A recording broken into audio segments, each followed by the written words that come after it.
Shalom Bapak Saudara-saudara, kawan-kawan guru-guru sekolah minggu, salam jumpa Manginang, salam sukacita, pelayanan sekolah minggu, semangat melayani Manginang.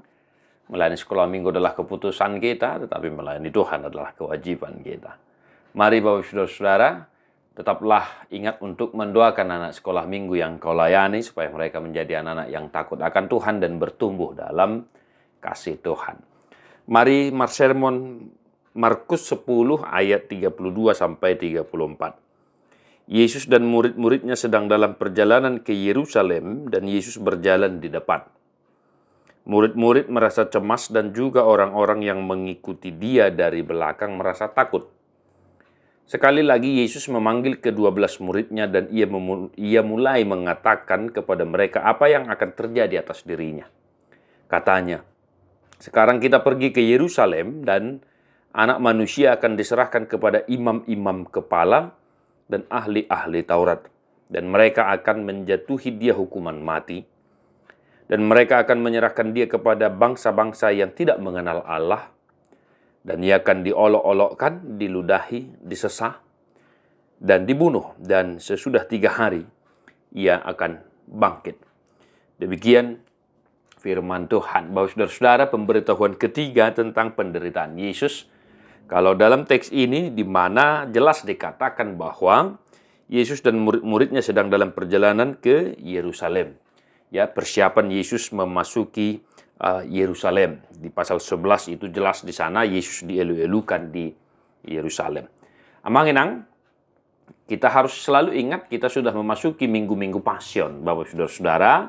Jadi tetaplah setia berdoa kepada Tuhan, merenungkan pengorbanan Yesus, dan tetaplah ikuti pertengahan Pasion yang dilakukan di gereja kita masing-masing.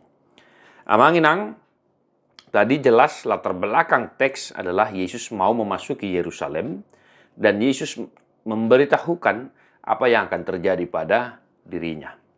Nah, hal pertama yang mau kita jelaskan, kita khotbahkan kepada anak-anak sekolah minggu kita adalah kita mengajari anak-anak kita, mengingatkan anak-anak kita bahwasanya saat ini kita sudah memasuki minggu-minggu Pasion. Apa itu minggu-minggu Pasion? Nah, jangan-jangan anak sekolah minggu kita secara khusus misalnya Horong 3 ya, tidak tahu apa itu minggu-minggu Pasion. Ya, jangan sampai kita guru-guru sekolah minggu tidak tahu, Bapak Ibu Saudara-saudara. Minggu-minggu Pasion, minggu-minggu penderitaan, yang mana kita mengenang kembali penderitaan Yesus mau memasuki Yerusalem dan disalibkan, dan tentunya Yesus disalibkan untuk menebus dosa-dosa kita. Nah, kita ingatkan anak sekolah minggu kita sudah berada di minggu Pasion, supaya mereka juga tetap mengingat pengorbanan Yesus bagi orang-orang yang berdosa. Nah, kita ajak anak-anak sekolah minggu kita juga mengenang untuk mengikuti pertengahan Pasion di gereja kita masing-masing, entah itu di kota, di desa. Mari kita ajak anak-anak sekolah minggu kita untuk ikut pertengahan Pasion di gereja kita masing-masing. Nah, yang kedua, mengenang di sana jelas dikatakan Yesus akan dihukum mati, dibunuh, disesah, diolok-olok, diludahi, dan sesudah 3 hari ia akan bangkit. Nah, yang kedua yang mau kita ajarkan kepada sekolah minggu kita adalah untuk apa Yesus mati. Ya, yang jelas Yesus mati untuk menebus dosa-dosa kita manusia. Nah, dan sesudah Yesus mati, di sini sudah dikatakan bahwa ia akan bangkit pada hari yang ketiga.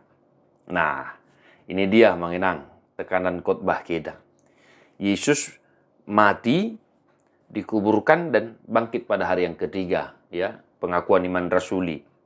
Ya, anak-anak sekolah minggu kita mengenang jangan sampai tidak hafal, tidak tahu pengakuan iman rasuli, entah itu bahasa Indonesia atau bahasa Batak.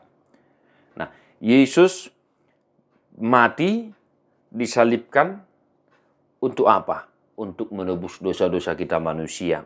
Karena dia sayang kepada kita, karena dia sayang kepada anak-anak. Ya, mengenangnya. Nah, maka anak-anak sekolah minggu kita harus mengetahui untuk apa Yesus mati, dan tidak hanya mati, ya, tidak hanya mati, tapi juga dibangkitkan pada hari yang ketiga. Itulah Tuhan yang kita imani.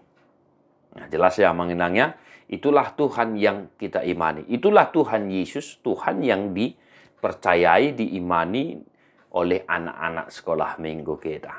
Nah, mengenang kembangkanlah di gereja kita masing-masing, tetaplah menggumuli firman Tuhan supaya engkau bisa mengkhotbahkannya, mengajarkannya kepada anak sekolah minggu kita. Jangan lupa mengenang persiapan Jumat Agung Paskah anak sekolah minggu. Apa yang mau kita lakukan?